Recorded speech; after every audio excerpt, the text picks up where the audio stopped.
Je ne veux pas parler. Vous savez, les prédicateurs, si on veut, on pourrait faire toutes sortes de choses pour attirer plus d'attention. Hein? Faire des titres accrocheurs, surtout avec les annonces, faire des images, toutes sortes de choses. Hein? Pascal, tu sais, on pourrait faire des choses. Hein? Mais ça m'a tenté, mais la sagesse est revenue. Oui, oui. Avec ça, tu peux parler tellement de choses. Et dans l'époque et le temps qu'on vit dernièrement, le mot justice est vraiment un sujet chaud. Même déclencheur de bombes dans certains milieux, surtout sur les réseaux sociaux. Vous le savez, c'est très, très, très délicat, la justice. On a vu ce qui s'est passé aux États-Unis avec tout ce qui est sur l'injustice raciale puis tout. Moi, je rends grâce à Dieu pour l'Église de Dieu, qui est multigénérationnelle et multiculturelle.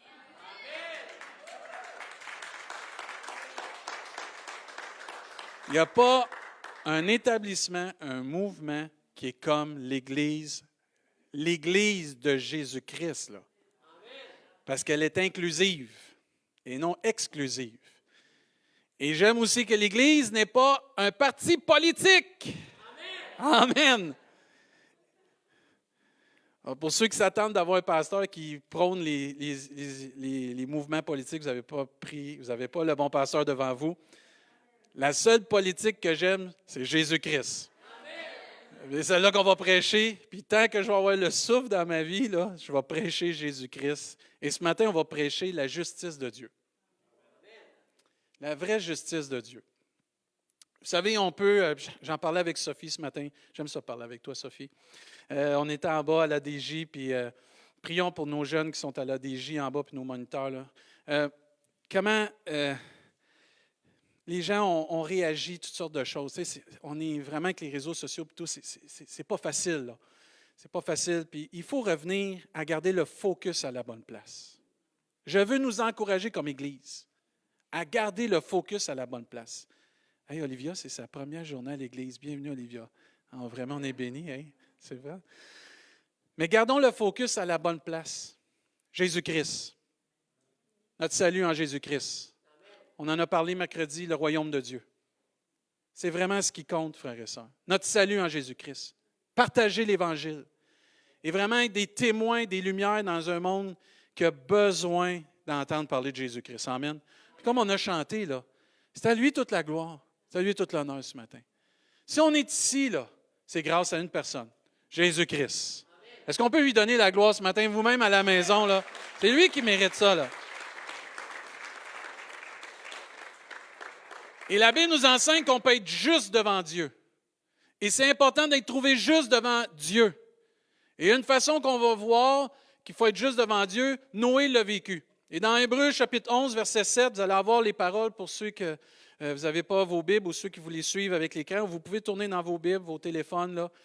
La Bible nous enseigne, c'est par la foi que Noé, divinement averti des choses qu'on ne voyait pas encore. Dans le temps de Noé, il n'y avait pas eu de déluge, il n'y avait jamais eu de déluge, il n'y avait jamais eu de pluie. Et là, à un moment donné, il était averti qu'il était pour avoir un déluge, il était pour avoir des pluies. Jamais ça s'était vu. C'est prophétique. Et saisi d'une crainte respectueuse. Ça, c'est un terme qu'on doit avoir comme enfant de Dieu. Et saisi d'une crainte respectueuse, il construisit une arche pour sauver sa famille. Amen. Sauver sa famille. Et c'est par elle, sa foi, qu'il condamna le monde et devint héritier de la justice qui s'obtient par la foi. Moi, je dis amen à ça. Parce que c'est écrit dans la Bible. Notre justice s'obtient par la foi. Notre justice ne s'obtient pas par les œuvres, ne s'obtient pas par notre compte en banque, ne s'obtient pas par le pays où on vit, par notre statut social, mais par un seul moyen, la foi en Jésus-Christ. La foi en Dieu, qui a envoyé un seul moyen par lequel on peut être justifié, Jésus-Christ. Du temps de Noé, il y avait du péché partout sur la terre. Rien de nouveau sur le soleil. Et les gens, ça nous dit, le cœur des hommes se dirigeait toujours plus vers le mal. On vit dans une époque où il y a tellement de méchanceté, Ou ce qu'un acte de bonté, c'est comme ça sort de l'ordinaire. Mais d'être méchant, c'est comme être normal. Et c'est normal, le cœur de l'homme il est méchant. Et du temps de Noé, les hommes se dirigeaient, le cœur des hommes se dirigeait vers le mal. Et Jésus nous enseigne, la parole de Dieu nous enseigne, au point où Dieu a décidé d'envoyer un jugement pour détruire toute l'humanité. Mais avec le jugement, il a donné aussi un moyen, un seul moyen par lequel quelqu'un pouvait être justifié et sauvé, et c'était au moyen de la construction d'une arche. Pendant 120 ans, Noé a prêché qu'il y avait un jugement qui s'en venait et que tous pouvaient avoir accès à cette façon d'être sauvé, le moyen d'être sauvé, en rentrant dans une arche, en passant par une porte. Ça vous rappelle qui est la porte? Le temps de Noé est pareil comme on vit, la Bible nous enseigne. Il n'y a rien de différent. Et toute personne qui entrerait dans l'arche serait sauvée d'un jugement, du déluge. Et toute personne qui avait foi en ce moyen-là était justifiée, épargnée d'un jugement. Dieu nous enseigne même dans Genèse qu'il a établi une alliance avec Noé. Il dit, j'établis avec toi une alliance. Tu entreras dans l'arche, toi et tes fils, ta femme et les femmes de tes fils avec toi. Dieu avait établi une alliance avec Noé parce que Noé avait été trouvé juste, parce qu'il marchait avec Dieu. Il dit, j'ai établi une alliance avec toi pour que tu puisses être sauvé de ce jugement-là.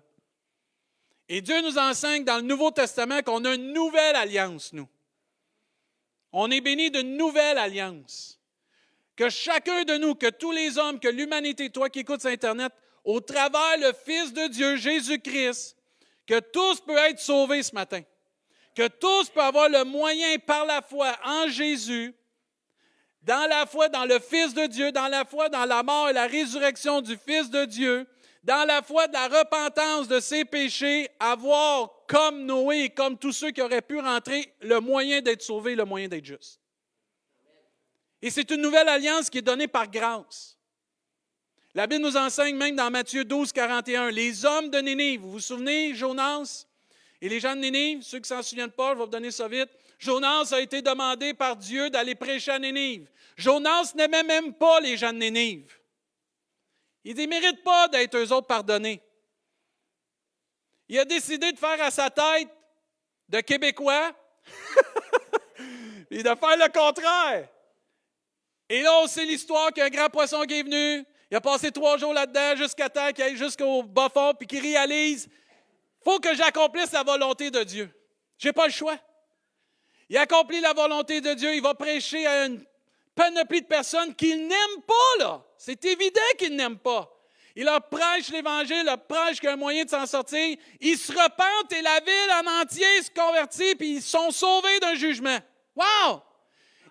Et là, ici, dans Matthieu, ça nous dit que les hommes de Nénive, Matthieu 12, 41, se lèveront un jour, au jour du jugement, avec cette génération et la condamneront. Parce qu'ils se sont repentis à la prédication d'un homme qui les aimait même pas. Et nous, on a plus que Jonas, on a Jésus-Christ qui est mort sur la croix pour nous. Amen. Et du temps que Jésus était sur cette terre, il a manifesté l'amour de Dieu. La Bible nous enseigne, voici mon fils bien-aimé en qui j'ai mis quoi? Toute mon affection. Et nous connaissons par l'entremise de la parole de Dieu et le Saint-Esprit. Et toi aussi qui écoutes sur Internet, tu peux connaître Jésus-Christ, le plus grand des plus grands. Ce n'est pas Jonas qu'on a ici, ce n'est pas un pasteur, ce n'est pas un prophète. On entend Jésus-Christ, la parole de Dieu. Et eux se sont convertis, se sont repentis sur la parole d'un prophète. Nous serons jugés plus sévèrement parce que nous, on n'a pas eu un prophète, on a eu le Fils de Dieu qui est venu à nous. C'est quelque chose, ça. Le Fils de Dieu. Il y a plus que Jonas ici. Puis ce matin, qu'est-ce que tu écoutes, qu'est-ce qu'on entend? Il y a plus que David Chassé, il y a plus que Samuel et l'équipe, il y a Jésus-Christ qui te parle. C'est Jésus-Christ qui t'appelle. C'est Jésus-Christ qui frappe à la porte de ton cœur. C'est Jésus-Christ, c'est la foi en Jésus-Christ qui t'emmène à être juste devant Dieu. Parce qu'il y a juste des justes qui vont être au ciel. Moi, je dis amen. Oui, il y a juste des justes. Il n'y aura pas de méchants, Il n'y aura pas de personnes avec plein de péchés au ciel parce qu'on est repenti par la grâce de Dieu, par le sang précieux. Les justes, c'est eux qui héritent le ciel. Mais pas juste devant les hommes, juste devant Dieu. C'est ça qui est important. Jésus a été envoyé afin qu'on puisse connaître le seul moyen par lequel on peut être juste devant Dieu. Et de croire en Jésus-Christ, c'est la clé pour être juste devant Dieu lui-même. Recevons ce matin cette justification-là. Toi qui écoutes, toi qui es ici, il faut recevoir cette justification-là. Elle se reçoit gratuitement par la foi en Jésus-Christ. Même moi, je suis béni. S'il faudrait que je fasse un paquet d'œuvres pour être sauvé, je serais triste, je ne suis pas bon. Si Dieu dirait qu'il faudrait que tu aies construit 4 églises, puis ci, puis ça, je ne suis pas bon de mes mains. Je suis disqualifié tout de suite. Je n'ai pas les talents de certains. Et Dieu dit, c'est pas par... Avez-vous remarqué que Noé n'a pas été justifié à cause qu'il a bâti l'arche, mais parce qu'il avait la foi. Sa foi l'a poussé à bâtir l'arche, par exemple. Ta foi te pousse à faire des œuvres selon le cœur de Dieu. Ça, c'est une autre prédication, là. Mais la repentance, c'est tellement important. Ils se sont repentis à la voix d'un homme qui était un prophète. Mais nous, on entend Jésus-Christ ce matin.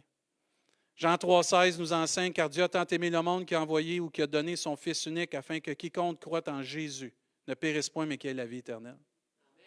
Et même le verset 36 nous dit, celui qui croit au Fils de Dieu a la vie, mais celui qui ne croit pas ne verra pas la vie, mais la colère de Dieu demeure sur lui. C'est en Jésus-Christ. Qu'est-ce que ça comprend de croire en Jésus-Christ? La Bible nous enseigne dans Romains 3, au verset, vous pouvez tourner dans vos Bibles, les versets vont être là quand même, mais dans Romains chapitre 3, c'est clair que la justice s'obtient seulement par Jésus-Christ. Même dans Romains, c'est vraiment dans l'épître aux Romains, il parle beaucoup de justification. Dans Romains 1,17, vous n'avez pas le verset, mais je vais vous le lire, là. Parce qu'en lui, en Jésus, est réservée la justice de Dieu par la foi, et pour la foi, selon qu'il est écrit, le juste vivra par la foi. Mais pas n'importe quelle foi, la foi en Jésus-Christ.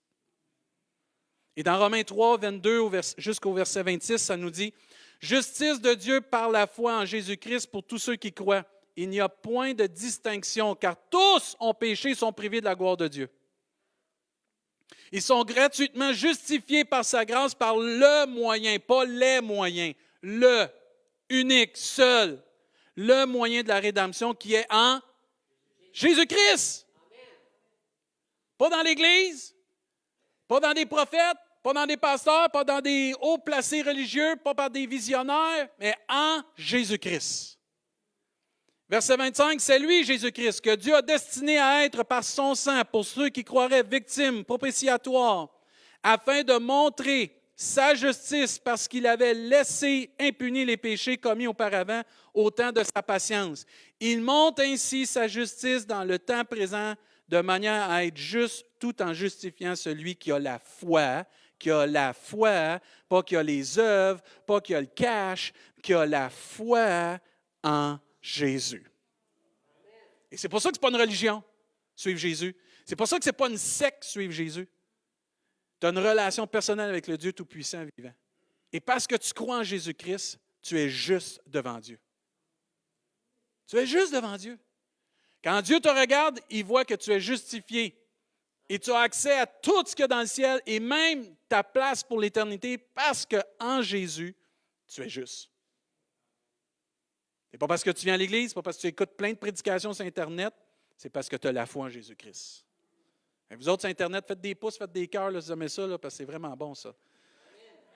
Philippiens 3,9 nous dit « Et d'être trouvé en lui, non avec ma justice, celle qui vient de la loi, mais avec celle qui s'obtient par la foi en Christ, la justice qui vient de Dieu par la foi. » Et c'est beau de voir que Noé avait une crainte respectueuse. Et c'est quelque chose qui est en train de disparaître de plus en plus. Si tu crois en Jésus-Christ, c'est que tu crois à la crainte de Dieu. Une crainte respectueuse, ça veut dire que c'est une crainte que Noé avait, qui avait reçu un message divin de Dieu avec un grand respect et une crainte pleine de révérence. Ça nous dit que sa foi s'exprima par son obéissance. Il y avait une crainte de désobéir à Dieu. Alors aujourd'hui, cette crainte-là, on dirait qu'elle est très mince. Je ne sais pas, là. Il faudrait la à stimuler un peu cette crainte-là. La foi qui nous donne la justice nous démontre qu'elle doit avoir également une crainte respectueuse de Dieu. Ce que Dieu dit, ce n'est pas des blagues. Ce que Dieu dit, ce n'est pas quelque chose d'ancien. Ce que Dieu dit, ça va arriver. Les cieux et la terre vont passer, mais la parole de Dieu ne passera pas. Il faut la crainte de Dieu dans nos cœurs. Ça prend une crainte respectueuse de Dieu. Pas une crainte des hommes, pas une crainte de ce qui se passe dans le monde. La crainte de Dieu. Il y a une grosse différence, là. Il y a une grosse différence. Parce que la crainte de Dieu, c'est une crainte de désobéir à Dieu. C'est une crainte que qu'est-ce que Dieu me dit, c'est vrai, ça va arriver. Et si Dieu me dit ceci ou cela, il faut que je me mette dans le bon sens de marcher avec Dieu. C'est ça que ça l'enseigne. Une crainte qui nous pousse à obéir à Dieu. Une crainte qui nous pousse à obéir à la parole de Dieu, à ce que Dieu nous demande. Que Dieu nous demande de se pardonner, de se repentir aussi, parce qu'il y a des jugements selon le cœur de Dieu. Il y a des jugements. Puis autant les promesses de Dieu sont vraies. Vous aimez tous, je présume, là, même vous autres ici sur Internet, on aime tous les promesses de Dieu. Amen? Mais les jugements de Dieu sont aussi vrais que les promesses de Dieu. Et tu ne peux pas avoir le Dieu gâteau qui te flatte puis qui te donne tous tes bonbons, puis pas avoir le Dieu qui t'aime, qui va te reprendre puis qui va te dire, regarde, c'est pas correct, tu t'en vas sur un mauvais chemin. Là. Un bon père ou une bonne mère ne peut pas juste donner des tâches. À un moment donné, son devoir, c'est pas juste d'être ton chum, c'est d'être ton papa puis ta maman puis te reprendre. Puis t'avertir. Et on a besoin d'avoir cette crainte-là. De croire en Jésus, ça démontre que j'ai une crainte respectueuse de Dieu. De croire en Jésus, c'est que je veux avoir cette crainte respectueuse comme Noé. Je veux avoir ça dans ma vie. Je veux que ça se manifeste pour me garder, me protéger. Parce que cette crainte-là, elle est nécessaire dans les temps qu'on vit. On a besoin, comme Noé, d'être saisi de la crainte de Dieu. Pas craindre notre Papa céleste. Je n'ai pas peur de Dieu. Mais ce qu'il me dit, ça va arriver. Je suis mieux de me mettre en ligne. Parce qu'on vit des temps d'apostasie. On vit des temps où les gens, la parole de Dieu, c'est pas si pire que ça, puis je crois en Jésus. Non, la vraie foi en Jésus qui justifie, croit en la crainte de Dieu. Tu ne peux pas séparer la crainte de Dieu de la foi en Jésus-Christ, ça va ensemble. Parce qu'un jour, tu vas te réveiller, puis l'enlèvement va arriver, puis tu vas dire, qu'est-ce qui s'est passé dans ma vie? Bien, il n'y avait pas assez de crainte de Dieu. Puis il y avait un laisser-aller à n'importe quoi. On vit sous la grâce de Dieu, mais la grâce de Dieu, ce n'est pas une raison de tout faire ce qu'on veut. C'est de faire tout ce que Dieu veut pour le bien de notre vie. C'est ça la crainte de Dieu. Et Noé était saisi de cette crainte-là, parce que cette crainte-là t'amène à respecter la parole de Dieu au plus haut point. Cette crainte-là t'amène à respecter la seigneurie de Jésus-Christ dans ta vie. Que Jésus, ce n'est pas juste ton sauveur, c'est ton Seigneur. Que Jésus, c'est ton maître. Que Dieu, c'est ton Dieu, c'est ton Papa céleste. Et aussi, cette crainte-là nous pousse à l'obéissance de Dieu. Moi, mes enfants, ils savaient. S'ils faisaient quelque chose, puis je disais qu'il avait été pour avoir une rétribution ou une petite correction, la plupart du temps, ils s'enlignaient pour ne pas avoir la correction. Comme nous. Nos parents nous disaient, tu vas avoir ceci, cela si tu fais ça. Puis on défiait des fois. Qu'est-ce qui arrivait? On avait la correction. À moins qu'on ait des parents mous qui ne faisaient pas ce qu'ils disaient, puis ça, c'est pas bon. Mais je peux nous assurer que ce que Dieu dit, lui, il va l'accomplir. Parce que c'est une crainte en nous qui nous dispose aussi à passer à l'action. La crainte de Dieu nous aide à passer à l'action et de ne pas rester figé puis de rester à végéter avec cette parole-là. Non, avez-vous remarqué Noé, quand que Dieu l'a averti divinement, il a passé à l'action. Il a construit l'arche qui était pour sauver sa famille. Il a prêché le message de Jésus-Christ. Dans son temps, c'était l'arche, mais on peut dire nous aujourd'hui. Il a prêché le message qu'il devait prêcher de la repentance pour que les gens puissent venir à être sauvés. Le reste, ce n'était pas de son affaire. Les gens sont libres après ça. Dieu, quand il nous envoie Jésus-Christ, il nous laisse libres. Et quand on va arriver devant Dieu un jour, il va nous dire, tu étais libre de choisir ou de ne pas choisir. Tu étais libre de faire ou de ne pas faire. Qu'est-ce que tu as fait? Qu'est-ce que j'ai fait? Et cette crainte-là en nous pousse à poser des gestes qui vont sauver nos âmes. Parce que Noé, lui, quand il a bâti cette arche-là, il a démontré que sa foi dans le moyen que Dieu lui donnait, il croyait en cela. Il faut de la patience, hein? 120 ans à bâtir un arche. 120 ans à prêcher, puis pas personne ne se convertit. Juste sa famille. Ça fait combien d'années que Jésus est prêché? Ça fait combien d'années qu'on prêche? Que Jésus est témoigné, que Jésus est parlé. La foi en Jésus-Christ, qui nous donne la justice, croit à la repentance. Si tu crois que Jésus-Christ est le Fils de Dieu, puis tu crois que c'est le seul moyen d'être juste, c'est que tu crois à la repentance. Tu crois que sans la repentance aussi, il n'y a pas de pardon. Dans Actes 17, 30 et 31, ça nous dit « Dieu, sans tenir compte des temps d'ignorance, annonce maintenant à tous les hommes, en tout lieu, qu'ils ont à se repentir. » La repentance fait partie de la foi en Jésus-Christ. Tu ne peux pas dire, je ne peux pas dire que je crois en Jésus-Christ sans passer par une vraie repentance.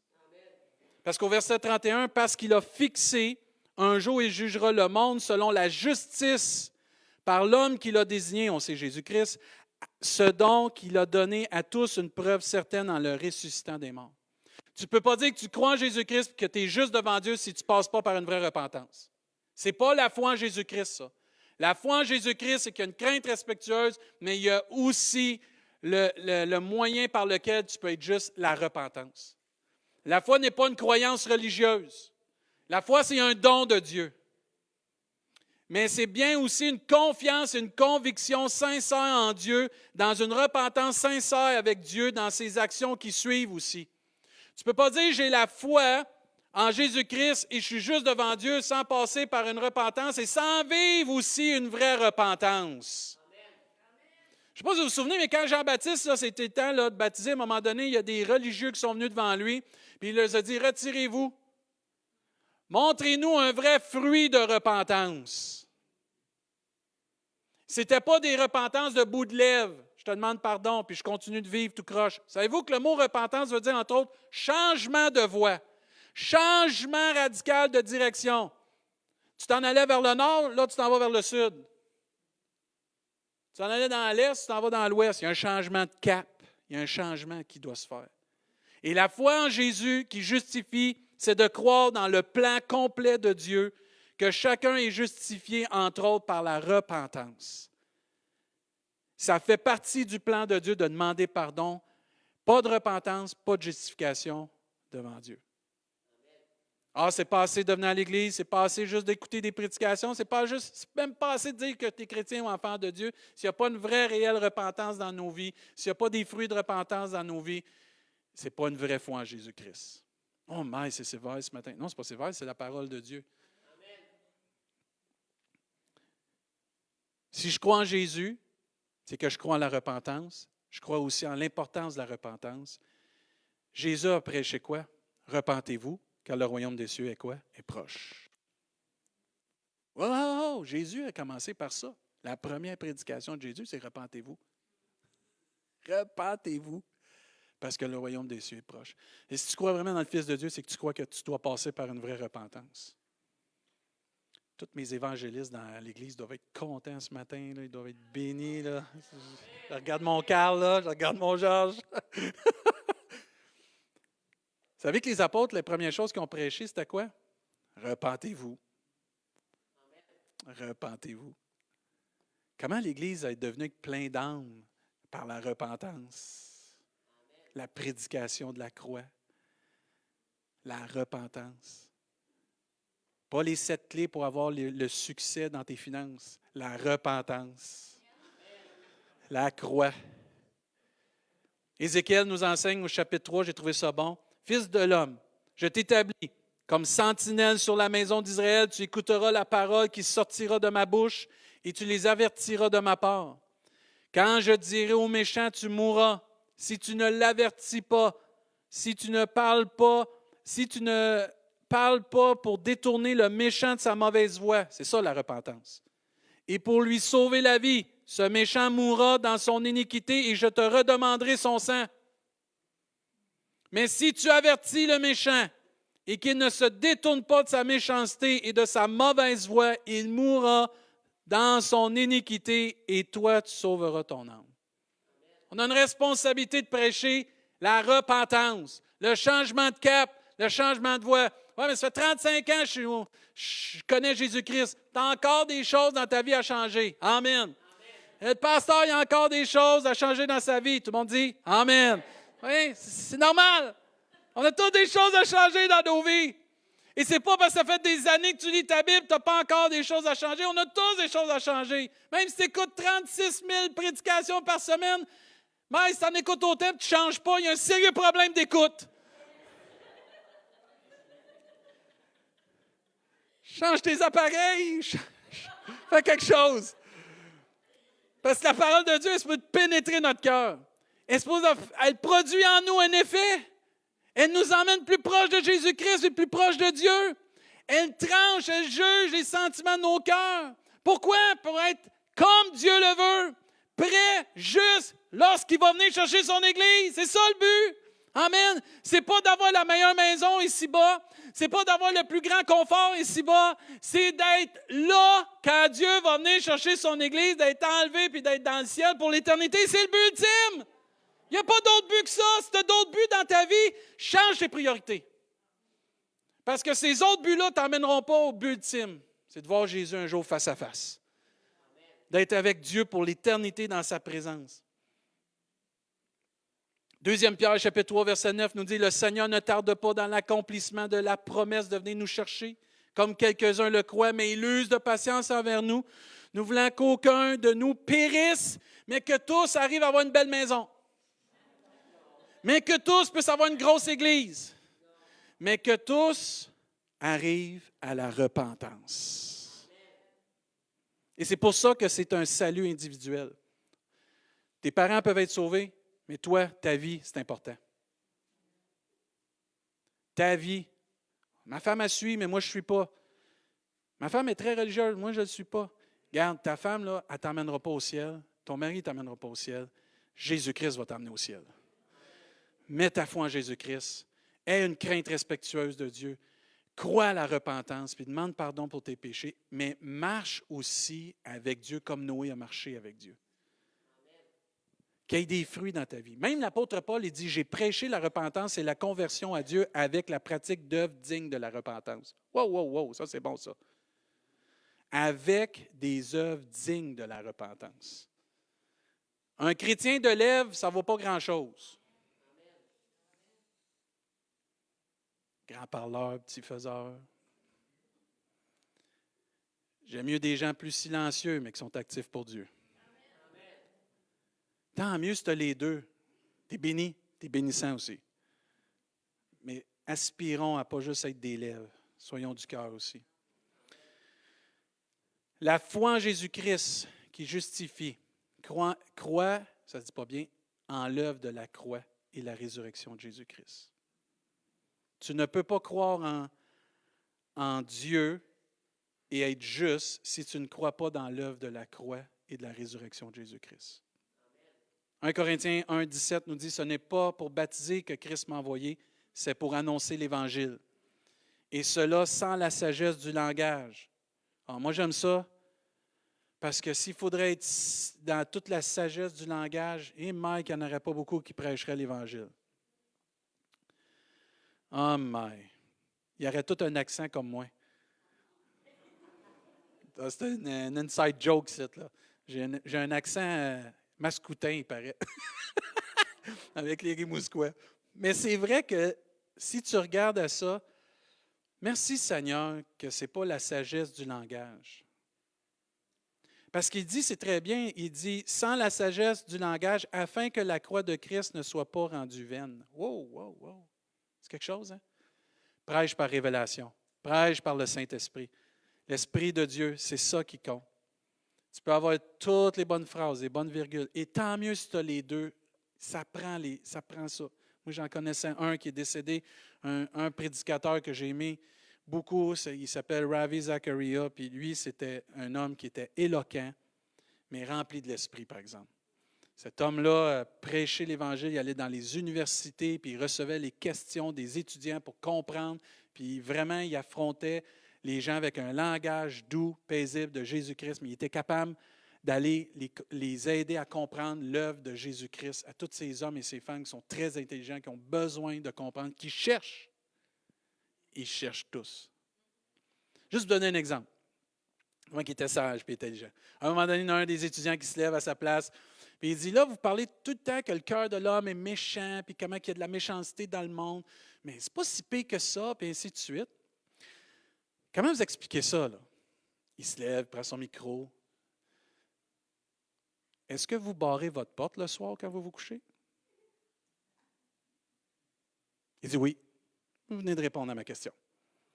Si on serait dans un monde si pur, si bon, si gentil, on n'aurait pas peur de barrer notre porte le soir. On sait que dans le monde qu'on vit, on a besoin de Jésus-Christ. Et cet homme-là savait comment répondre. Mais nous aussi, on est capable de prêcher par l'onction du Saint-Esprit. Et c'est exactement ce que l'apôtre Paul dit ici. Il dit, car la prédication de la croix est une folie pour ceux qui périssent. C'est peut-être vrai pour certains que la croix, ça ne vaut pas grand-chose. Mais pour nous qui avons la foi en Jésus-Christ, la vraie foi qui justifie, on sait que la prédication de la croix, c'est tellement important. Ça dit, mais pour nous qui sommes sauvés, elle est la puissance ou une puissance de Dieu. Moi, je dis amen à ça. On ne peut pas être justifié par la foi sans l'œuvre de la croix, sans l'œuvre de la résurrection de Jésus.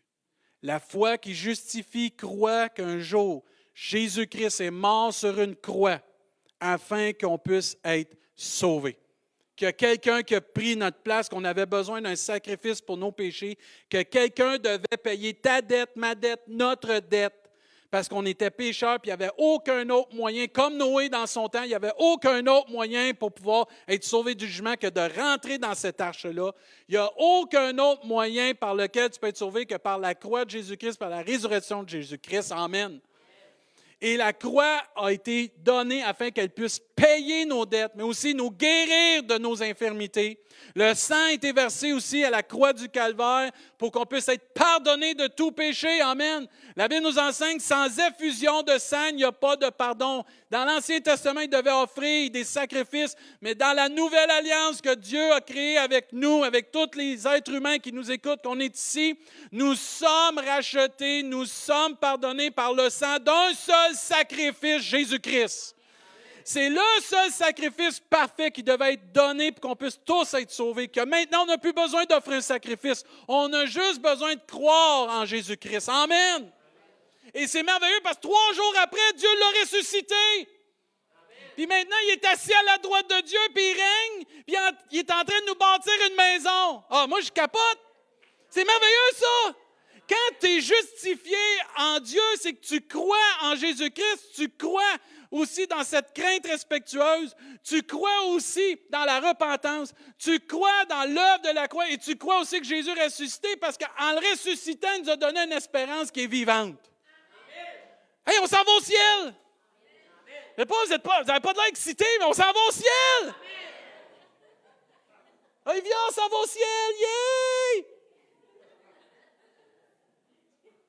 Elle va être sauvée un matin, elle. Regarde les yeux. Vous devriez tout comme ça quand je prêche, les gros yeux de même, là. Alors, ceux qui sont sur Internet ont des beaux gros yeux, là, puis elle me regarde, elle dit, c'est qui ce gars-là? C'est ton pasteur, OK? Mais on s'en va au ciel. Hey, à la maison, si vous vous réjouissez, on s'en va au ciel. À cause de l'œuvre de la croix et la résurrection. Je vais inviter l'équipe de louange. Puis je vais terminer avec quelques passages. La Bible nous enseigne car c'est par la grâce de Dieu que vous êtes sauvés par le moyen de la foi. Et cela ne vient pas de vous, c'est le don de Dieu. Ce n'est point par les œuvres afin que personne ne se glorifie. Le moyen par lequel tu peux être juste, je peux être juste, c'est par la foi pour pas que personne se glorifie. On a chanté ce matin que la gloire appartenait à une personne, Jésus-Christ. La foi, c'est un don de Dieu. Comment je trouve la foi? La parole de Dieu. La foi vient de ce qu'on entend. Ce qu'on entend vient de la parole de Christ. Lis une Bible, un Nouveau Testament. Écoute la parole de Dieu. Laisse Dieu te pénétrer par sa parole. Ça va changer ta vie. Ça va changer ton cœur. Les réponses que tu cherches, tu vas les trouver. Les solutions que tu cherches, tu vas les trouver. Tu vas trouver le but de l'existence de la vie. Tu vas voir qu'après la mort, ce n'est pas terminé, il y a d'autres choses, mais tu vas te rendre compte que pour ceux qui ont la foi, qui sont justifiés en Jésus, il y a quelque chose de glorieux qui s'en vient. Mais pour ceux qui vont avoir refusé, il y a quelque chose d'autre qui s'en vient. C'est triste, c'est amer. La Bible nous enseigne même que c'est très souffrant. Ouais, tu veux nous faire peur un matin? Non. Je veux juste te donner la vérité. Parce qu'un jour, moi, je vais avoir rendu compte de ce que j'ai dit du haut de cette tribune. Il y a un temps pour prêcher que Dieu va nous aider. Il y a un temps pour prêcher que Dieu est avec nous. Il y a un temps pour prêcher que Dieu nous guérit, que Dieu nous libère. Mais il y a un temps aussi pour prêcher que la seule façon d'un jour d'être juste devant Dieu, c'est par la foi en Jésus-Christ. Réjouissons-nous ce matin si nous avons la foi en Jésus-Christ. La vraie foi. Qui a une crainte respectueuse, qui croit à la repentance, qui croit dans l'œuvre de la croix et aussi de la résurrection. Si quelqu'un t'emmène un autre évangile que ça, là, ça ne t'emmènera pas au ciel. Ah, c'est des belles paroles, c'est cohérent. C'est correct, je comprends. Mais c'est cohérent la croix, la résurrection, le ciel. Parce que ça marche avec ce que Dieu demande. Pas avec ce que les hommes demandent, qu'est-ce que Dieu demande. Hey, les hommes, on a-tu des scénarios pour aller dans l'éternité? Regardez le nombre de sectes et de religions qu'il y a dans le monde. Tous ceux-là nous promettent tous d'aller au ciel. Il y a un seul chemin, une seule vérité, une seule vie, et nul ne vient au Père que par Jésus-Christ. Levons-nous à notre place. Je termine avec Romains 3, 23. J'aime ce verset. « Car tous ont péché et sont privés de la gloire de Dieu, mais ils sont gratuitement justifiés par sa grâce, par le moyen de la rédemption qui est en une seule personne, Jésus-Christ. » Moi, je dis Amen. Amen. Je vais laisser l'équipe de louange nous conduire dans un dernier chant. Prenons un temps pour remercier Dieu ce matin pour cette foi, c'est un don.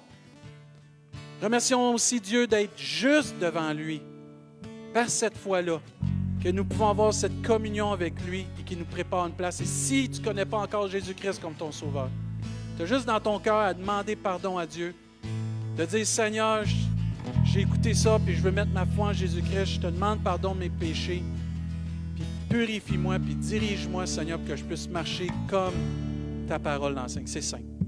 Après ça, on va revenir avec un mot de prière. Amen.